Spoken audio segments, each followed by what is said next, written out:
It's Music. I'm here today. We're going to do some alto saxophone lessons, and the theme of this week is going to be slurs. I've kind of covered this before, but we're going to go in depth on it again, really define what a slur is, and then we have an exercise that we're going to do together, and we can use this to practice regularly. So let's go over what a slur is exactly.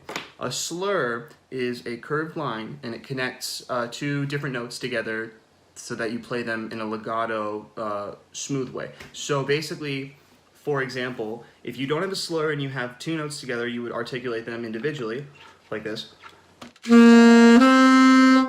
if you have a slur, you don't re-articulate on the second note. You just use the singular articulation and go to the next note for like this.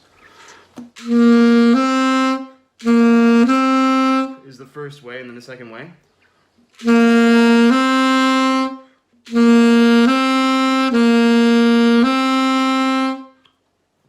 I think we can hear the difference. So we're going to do an exercise where we're going to use the entire concert B flat scale. So for saxophone, it's going to be our G scale. The entire scale, so G up to the G and then back down. And we're going to do it in quarter notes, slurred at 90 beats per minute. Let's go ahead and get started on that. Okay, great. Let's get started on this exercise. Just a reminder for everyone, we want to make sure that everything sounds smooth and connected.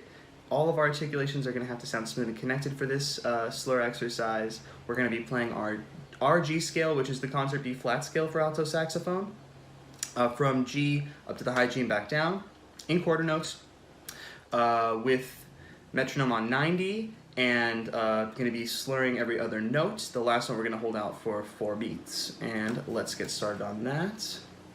Let me get my metronome.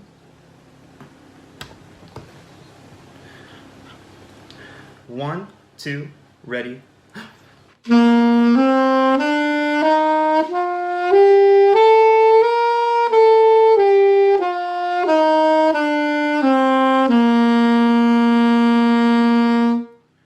All right, now let's give you guys a try. Ready? Okay. 1, 2, ready, go.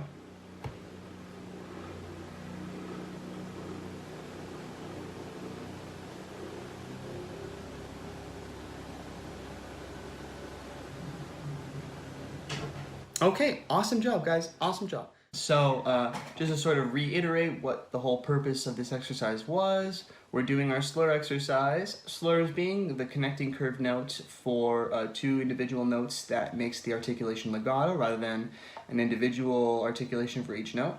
So, we're doing this because it's a very important part of music. There's lots of slurs in music, especially as a first-year musician. This is a great technique to learn early on. It's, you know, one of the more important ones to learn early on. And it helps us sort of touch on other things like making sure that we're properly practicing good posture, good breathing. We have our setup on correctly where the mouthpiece is on the correct part of the cork, wherever that is for you, not too far in or out. So your pitch is good. Want to make sure your reed is in great condition. Always make sure your reeds look like this. We never want to see chipped reeds, anything like that. That's going to affect your playability of the instrument. And in some cases, if you're playing on a reed that is old and it's starting to get moldy, you know, that could be a health hazard. So you definitely want to make sure you're cycling your reeds and that you have a good stock of good reeds that are not chipped and are in good condition.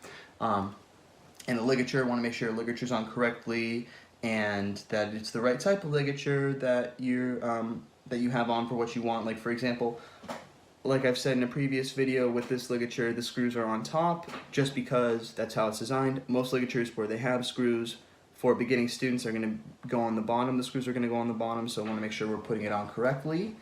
And other than that, that's really all we have for you this week. Enjoy your practicing session. Everyone stay well, and we wish you a great week of practicing. We will see you soon.